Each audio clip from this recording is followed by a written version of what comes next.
TVRI Sumatera Selatan dapat Anda akses melalui aplikasi TVRI Klik dan aplikasi kanal Intech Digital, serta TVRI Sumatera Selatan dapat Anda saksikan melalui kanal satelit Merah Putih dan satelit Telkom 4. Dan inilah Sumatera Selatan hari ini selengkapnya.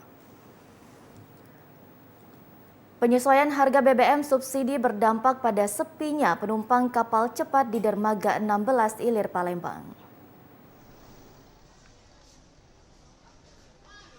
Sudah 2 minggu pemerintah melakukan penyesuaian harga bahan bakar minyak BBM bersubsidi jenis Pertalite dan solar. Dampak dari penyesuaian harga BBM ini tak terelakkan bagi para penyedia jasa transportasi air di dermaga 16 Ilir Palembang. Haji Dodong, salah seorang pengemudi kapal cepat tujuan jalur 16 Kabupaten Banyuasin mengatakan ia tidak menaikkan ongkos penumpang karena takut penumpang sepi. Namun penurunan penumpang tetap terjadi meski tarif tidak naik. Sebelumnya ia dapat mengangkut 30 penumpang per hari, kini hanya 6 penumpang per hari. Kalau tambah ongkos biasa-biasa baik. Tidak kami naikkan karena penumpang tambah sepi total. Penumpangnya tidak ada yang ke Palembang. Tidak ada yang ke Palembang, Pak? Iya, sepinya tidak ada.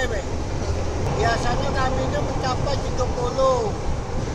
Sekarang ini paling 10. Sementara itu, seorang penumpang mengatakan terdapat kenaikan tarif angkutan kapal cepat. Hal ini menambah beban biaya untuk melakukan aktivitas sehari-hari seperti berbelanja. Warga Banyuasin biasanya berbelanja ke pasar 16 Ilir Palembang karena dinilai lebih lengkap dan murah. Harga speed naik dak yuk? Naik dulu 50, sekarang 70. 70 yuk. Ini dari kemana-kemana yuk? Dari jalur 8. Jalur 8 yuk Kapal cepat membutuhkan 200 liter BBM jenis Pertalite untuk mengangkut penumpang jurusan Palembang Banyuasin dan sebaliknya dalam 1 hari. Balkis Hijrah, TVRI Sumsel melaporkan.